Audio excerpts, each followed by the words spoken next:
क्या आपने कभी सोचा है कि कुछ लोग जन्म से अमीर नहीं होते, फिर भी जिंदगी में सब कुछ हासिल कर लेते हैं, पैसा, सम्मान, सफलता और संतोष, जबकि कुछ लोग सारी मेहनत करने के बाद भी वहीं के वहीं रह जाते हैं? क्या ऐसा इसलिए है क्योंकि किस्मत उनके साथ होती है, या इसलिए कि उनके पास कोई ऐसा राज है जो दुनिया से छिपा हुआ है? नेपोलियन हिल ने 20 साल तक इस सवाल का जवाब ढूंढा। उन्होंने उस समय के 500 से ज्यादा सबसे सफल लोगों से मुलाकात की, जिनमें Thomas Edison, Henry Ford, Andrew Carnegie जैसे नाम शामिल थे, और पाया कि अमीरी या गरीबी, सफलता या असफलता, ये सब सोचने के तरीके पर निर्भर करते हैं। उन्होंने कहा, Whatever the mind can conceive and believe, it can achieve। यानी अगर तुम्हारा दिमाग किसी चीज की कल्पना कर सकता है और उस पर यकीन रखता है तो वो हकीकत बन सकती है। और यही है इस किताब थिंक एंड ग्रो रिच की असली ताकत। ये सिर्फ पैसा कमाने की किताब नहीं है, ये माइंडसेट बदलने की किताब है। ये सिखाती है कि अगर आप अपने विचारों को नियंत्रित करना सीख जाएं, तो आप अपनी पूरी जिंदगी की दिशा बदल सकते हैं। कहानी शुरू होती है एक इंसान से, एडविन सी बार्न्स। बार्न्स एक साधारण व्यक्ति था। उसके पास न पैसे थे न पहचान, लेकिन उसके पास एक सपना था, थॉमस एडिसन के साथ काम करने का। वो इतना बड़ा सपना था कि सुनने वाला हर कोई हंस पड़ता। एक दिन बार्न्स ने ट्रेन का टिकट खरीदा, वो भी सेकंड क्लास का, और न्यू जर्सी पहुंच गया। वो सीधे एडिसन के दफ्तर गया और कहा, मैं आपके साथ काम करना चाहता हूं। उसके पास कोई खास योग्यता नहीं थी, लेकिन उसकी बात में यकीन था। एडिसन ने उसकी आंखों में वो आग देखी और कहा, तुम्हें मौका मिलेगा। शुरुआत में बार्न्स को एक छोटा सा काम मिला, लेकिन उसने कभी शिकायत नहीं की।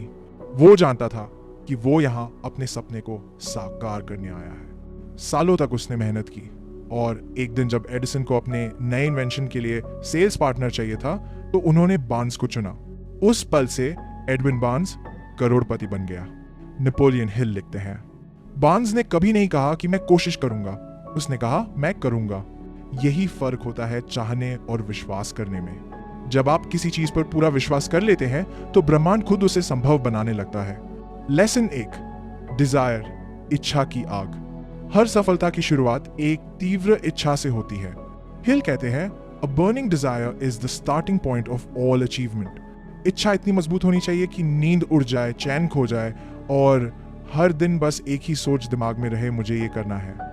लेकिन ज्यादातर लोग इच्छा को ख्वाहिश की तरह रखते हैं।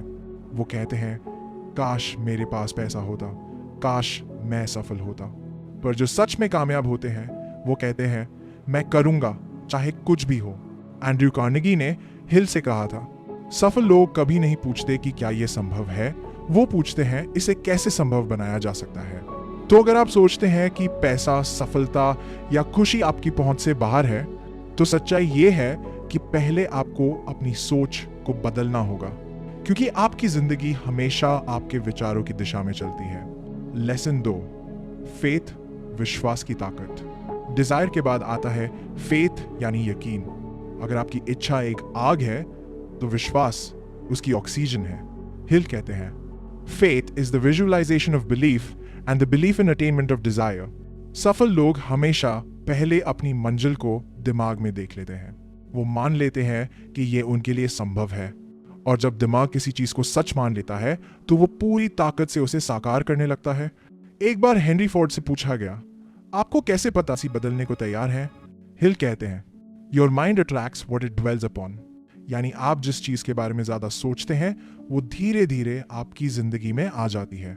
इसलिए अगर आप अमीर बनना चाहते हैं तो गरीबी के डर पर नहीं, समृद्धि की संभावना पर ध्यान दीजिए। अगर आप सफल होना चाहते हैं तो असफलता की चिंता नहीं, सफलता की तस्वीर सोचिए, क्योंकि ब्रह्मांड वही देता है जो आप बार बार सोचते हैं। लेसन 12, द सिक्स्थ सेंस, वो जो दिखाई नहीं देता। नेपोलियन हिल ने इस किताब के आखिरी अध्याय को सबसे रहस्यमय कहा। वो है द सिक्स्थ सेंस, यानी छठी इंद्रिय। उन्होंने लिखा, यह वह दरवाजा है जिसके जरिए अनंत बुद्धि इंसान के मन से संवाद करती है।